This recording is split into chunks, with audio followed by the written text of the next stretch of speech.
Alors, il me fait plaisir de vous présenter Marie-Claude Girard. Donc, c'est une féministe universaliste du Québec. Elle est, heureusement pour nous, retraitée de la fonction publique fédérale où il a passé 30 ans. Pourquoi heureusement pour nous? Parce que ça l'a libéré sa parole. Elle peut parler maintenant. Elle a quand même passé 9 ans à la Commission des droits de la personne et 2 ans au ministère des Femmes et Égalité des genres.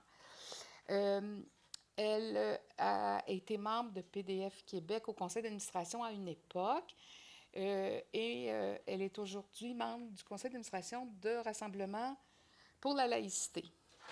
Elle est aussi auteure et on voit souvent, ben pas souvent, mais pas assez souvent, mais on voit de temps en temps passer certains de ses articles dans les journaux.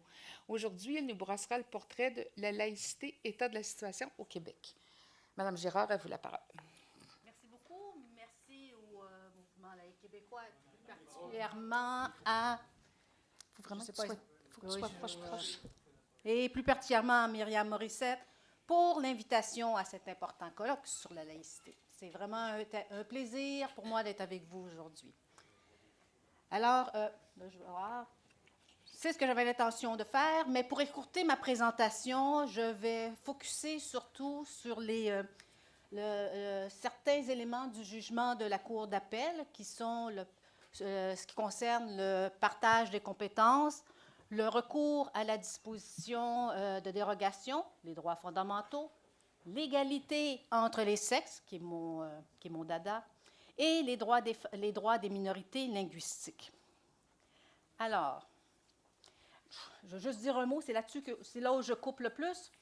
Juste pour rappeler que la laïcité québécoise n'est pas le fait d'un mouvement dit populiste, c'est-à-dire un mouvement visant à satisfaire les aspirations des masses populaires pour conserver le pouvoir, mais bien l'aboutissement d'un long processus social et politique qui a pris son essor à la Révolution tranquille.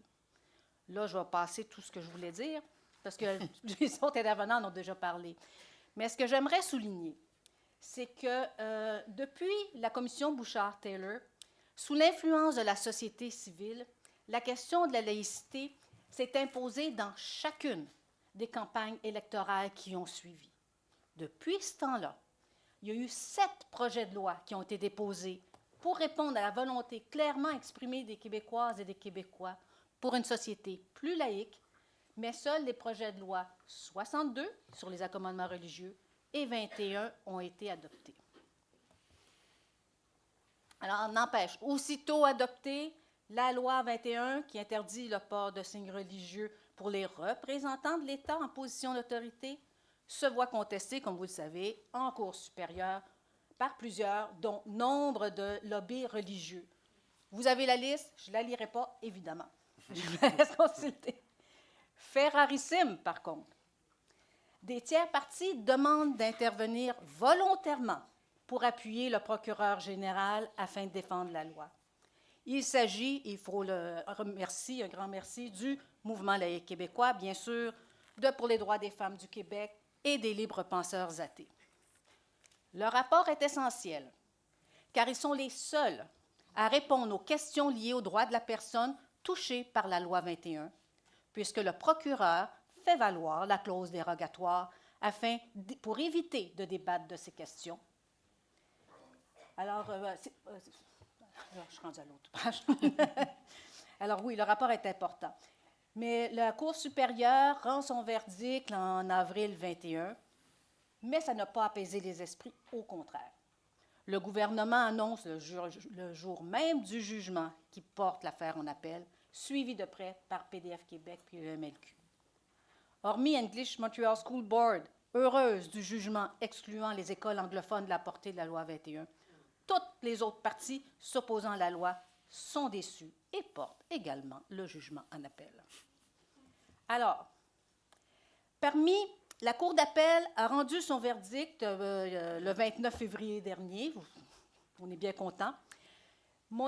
Il a donné son verdict sur tous les motifs qui sont indiqués ici. Ma présentation va porter sur ceux identifiés par un astérix dans cette présentation-là.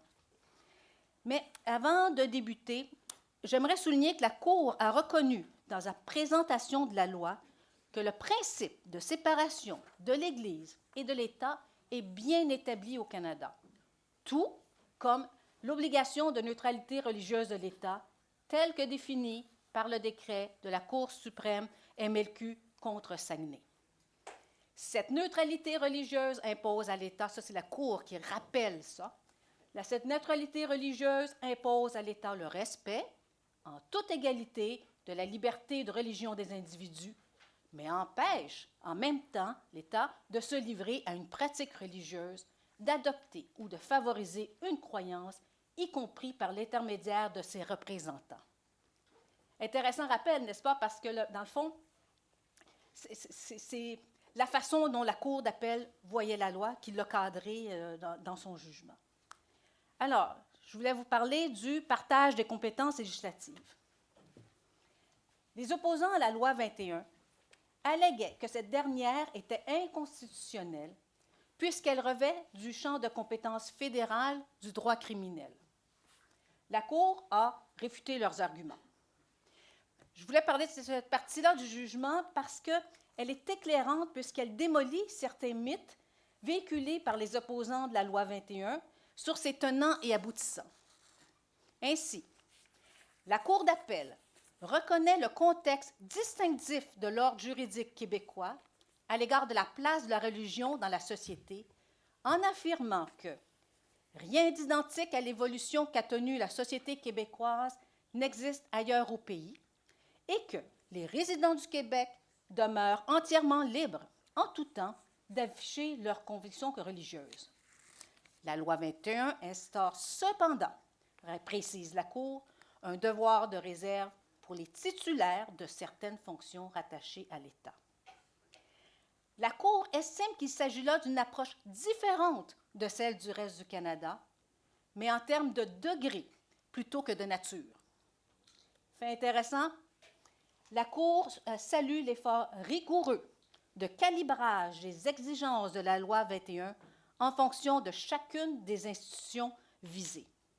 5 exemples sont donnés par la Cour d'appel. D'abord, il y a l'article 5 de la loi qui invite le Conseil de la magistrature à établir lui-même des règles traduisant des exigences de la loi pour les juges. Puis, dans le milieu scolaire, ce sont uniquement les directeurs adjoints et les enseignants des établissements publics qui sont visés par l'interdiction de port de signes religieux. Troisième exemple soulevé par la Cour d'appel, pour ce qui est du personnel des organismes publics, la seule exigence concerne l'obligation d'exercer leurs fonctions à visage découvert. Donc, le port du hijab, par exemple, est donc permis, ou de la croix. Quatrième exemple, les usagers des services de l'État ne sont pour leur part tenus de découvrir le visage que dans des cas très précis, soit pour permettre la vérification de leur identité ou pour des motifs de sécurité. Enfin, la Cour reconnaît que l'article 31 de la loi crée une série d'exceptions destinées à protéger les droits acquis de certains représentants de l'État. La Cour d'appel en conclut que la loi 21 ne vise pas, puisque c'est ce qui est écrit dans le jugement, à pénaliser ou à stigmatiser les personnes portant des signes religieux, comme le proposaient les opposants à la loi 21, mais bien à affirmer la laïcité de l'État québécois, à en fixer les exigences, à garantir le droit à des institutions parlementaires, gouvernementales et judiciaires laïques, et à encadrer les conditions d'exercice de certaines fonctions au sein de ces organismes et institutions d'État. De plus, la Cour constate que le Québec a cherché, au moyen de la loi 21, à trouver un équilibre, il parle d'équilibre, entre d'une part la liberté de conscience et la liberté de religion, et d'autre part la neutralité et la laïcité de l'État. On est bien loin ici du droit criminel et des autres chefs de compétences du Parlement fédéral, dira la Cour. Cette analyse est intéressante car c'est au seul endroit où la Cour s'exprime sur les droits fondamentaux visés par la loi. Après ça, répond juste aux éléments soulevés. C'est pour ça que j'en ai parlé aujourd'hui. Le deuxième dont je vous ai parlé, c'est le recours à la disposition de dérogation. les opposants à la loi 21 ont imploré les juges de faire preuve d'audace et d'intervenir pour encadrer l'utilisation de la clause dérogatoire, afin, disait-il, de contrer le populisme et la dictature de la majorité. La Cour a vertement critiqué cette approche en spécifiant que son rôle n'était pas de faire preuve d'audace, mais bien d'exercer son rôle constitutionnel. Pour elle, le recours à la clause de dérogation repose sur le principe de la souveraineté parlementaire et est le fruit d'un compromis fédéral-provincial issu du rapatriement de la Constitution de 82 pour assurer le bon fonctionnement du fédéralisme, la souveraineté parlementaire et l'équilibre entre les pouvoirs législatifs et judiciaires. Alors, fait amusant, c'est pour ça que je vous l'ai mis dans la présentation, vu des circonstances. Pour appuyer ce constat, la Cour a utilisé la situation de feu le premier ministre Pierre Elliott Trudeau, qui se lit comme suit. C'est un moyen pour les assemblées législatives fédérales et provinciales de garantir que ce sont les représentants élus du peuple plutôt que les tribunaux qui ont le dernier mot. Enfin, dans son jugement, la Cour d'appel a précisé les balises de la clause de dérogation en rappelant que le recours à cette cause doit être renouvelé tous les 5 ans. C'est donc à l'arbitrage des citoyens et des citoyennes, via les élections, que la pérennité de la loi 21 est soumise. Deuxième chose, la clause dérogatoire s'applique seulement à un certain nombre d'articles de la Charte. La Cour est donc souveraine sur l'application de certains d'entre eux et le Parlement sur d'autres. Troisième élément, le législateur peut y recourir de façon purement préventive, qui dira la Cour, puisque cette disposition n'exige rien de plus qu'une déclaration expresse. Ainsi, les tribunaux ne peuvent exiger une explication quant au recours à cette clause ou l'identification des droits et libertés potentiellement visés par ce recours. J'aimerais souligner ici, comme l'a dit M. Barry hier, que dans le contexte de la loi 21, le MLQ est d'avis que l'utilisation de la clause dérogatoire sert avant tout à protéger la clause des droits acquis, qui autorise les employés de l'État qui portaient des signes religieux avant l'adoption de la loi de maintenir leurs pratiques. Il s'appuie en cela sur la décision de la Cour suprême de 2015 sur l'obligation de neutralité religieuse de fait et d'apparence requise pour les représentants de l'État. Les droits fondamentaux. La Cour d'appel refuse de statuer formellement sur la question de savoir si la loi 21 contrevient ou non aux droits fondamentaux visés par la clause de dérogation. Agir autrement équivaudrait, selon elle, à imposer une sorte de sanction à l'utilisation de cette clause, puisqu'en cas de contestation judiciaire, le législateur devrait s'expliquer devant les tribunaux. La Cour ajoute qu'il ne serait d'ailleurs pas dans l'intérêt de la justice d'évaluer la conformité de la loi 21 aux droits fondamentaux, puisque le débat juridique sur cette question est incomplet, compte tenu du silence du procureur général sur cette question. Il reconnaît cependant que le MLQ et PDF Québec ont tenté de démontrer, non sans mérite, dira la Cour, que la loi était conforme aux droits fondamentaux, mais il ne s'agit pas là d'un débat complet. Il est donc paradoxal aujourd'hui d'entendre les opposants à la loi 21 ainsi que certains politiciens affirmer, hors de tout doute, que la loi 21 ne respecte pas nos chartes. L'égalité entre les deux sexes. Voici une partie très intéressante du jugement de la Cour d'appel, car il balise, pour la première fois, le droit à l'égalité des femmes contenu dans la Charte canadienne. La Cour a en effet d'abord tenu à saluer, en introduction de son jugement, le fait que la loi 21 inclut expressément l'égalité de tous les citoyens et citoyennes dans ses principes constitutifs. Pour elle, comme l'a rappelé Nadia ce matin, si la loi relie le principe d'égalité à la laïcité, c'est vraisemblablement en raison des tensions entre les préceptes religieux et l'égalité, tout particulièrement l'égalité entre les sexes. Il s'agit plausiblement là d'une réponse aux opposants à la loi 21, qui avaient demandé de considérer l'intersection femmes musulmanes et portant le voile dans l'étude des effets réels de la loi.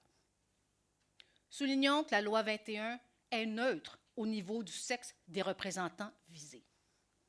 C'est plutôt la disparité du port de signes religieux entre les sexes, inhérents aux différentes religions, qui fait en sorte que la loi pourrait avoir un impact différent sur les hommes et sur les femmes.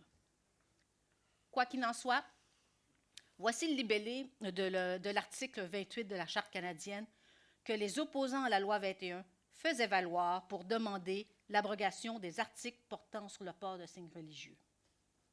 Selon la Cour, cet article ne peut pas être utilisé pour invalider une loi, car il a une vocation interprétative qui impose l'obligation de considérer l'égalité réelle entre les sexes lors de la prise en compte des droits fondamentaux. Le fait qu'il débute par « indépendamment des autres dispositions de la présente charte » assure sa primauté sur les autres règles interprétatives de la charte, dont celle sur le multiculturalisme visant la promotion et la valorisation du patrimoine multiculturel des Canadiens. Ainsi, le respect du multiculturalisme ne saurait justifier une dérobade au principe de l'égalité homme-femme. De surcroît, en confirmant le caractère interprétatif de l'article 28, la Cour confirme qu'il ne pourrait pas servir à mettre en échec l'utilisation de la clause dérogatoire, comme le demandaient les opposants à la loi 21. Enfin, la Cour conclut que la loi 21 n'enfreint pas l'article 28 de la Charte. Il s'agit d'une grande victoire pour l'approche universaliste en matière de droits des femmes à l'égalité. Selon PDF Québec, l'un des objectifs des féministes à l'origine de cet article visait à se prémunir de l'impact possible de la clause du culturalisme sur le droit des femmes à l'égalité. Ces dernières souhaitaient que l'article 28 permette aux Canadiennes de jouir de toutes les avancées de notre société au même titre que les hommes, et cela indépendamment des rôles que les religions ou le patrimoine multiculturel assignent aux femmes. Il aurait donc été décevant d'apprendre que ce même article soit aujourd'hui interprété pour protéger les symboles religieux sexistes, tels que ceux portés par les enseignantes dans des écoles publiques, chargées, rappelons-le, de promouvoir l'égalité entre les sexes auprès de nos jeunes. Il me reste quelques minutes. Le droit des minorités linguistiques. La Cour d'appel réfute ici de façon magistrale le jugement de la Cour supérieure qui avait conclu que la loi 21 contrevenait au droit à l'instruction dans la langue de la minorité. Elle note d'abord qu'aucun membre de la communauté minoritaire anglophone n'est lésé ou désavantagé par la loi 21. Elle précise, et je cite, « Rien dans la loi n'affecte de quelque façon que ce soit l'emploi de la langue anglaise dans les programmes d'enseignement. Rien ne restreint non plus son usage illimité en contexte scolaire, que ce soit par les élèves, dans les bureaux des commissions scolaires ou encore dans les écoles où les membres de la minorité linguistique exercent leur profession comme enseignants professionnels, soutien pédagogique, gestionnaire ou autrement. Est plutôt en cause ici une restriction sur le recrutement du personnel, laquelle, dirait la Cour, demeure cependant étrangère à toute considération linguistique. Pour la Cour, acquiescer à l'argumentaire des opposants à la loi aurait eu pour effet de constitutionnaliser artificiellement une pratique religieuse qui n'a strictement rien à voir avec la langue anglaise telle qu'elle est enseignée et pratiquée par la minorité linguistique du Québec. J'ajouterais, par ailleurs, que l'obligation de neutralité religieuse de fait et d'apparence, telle que prescrite par la Cour suprême en 2015, s'applique à toutes les institutions publiques du Canada, qu'elles soient francophones ou anglophones. C'est d'ailleurs dans cet esprit que les Forces armées canadiennes viennent tout juste de revoir leur directive de l'aumônier général. Dorénavant, pour illustrer la neutralité religieuse de l'État, les insignes de la tradition de la foi qui apparaissaient sur le foulard des aumôniers sont remplacés par l'insigne du service de l'aumônerie royale canadienne et seul le foulard des aumôniers est autorisé à être porté avec l'uniforme militaire lors de cérémonies publiques. Alors, pour conclure, je vais faire ça rapidement pour laisser la parole à mon collègue. La laïcité de l'État n'est certes pas un long fleuve tranquille. Bien qu'elle fasse généralement consensus au Québec, son application se voit contestée par certains qui utilisent, comme il se doit, les moyens juridiques à leur disposition pour faire valoir leur point de vue. Alors, les causes qu'il faut suivre dans cette année qui vont avoir d'importance, on va apprendre bientôt si le jugement de la Cour d'appel sera soumis à la Cour suprême du Canada.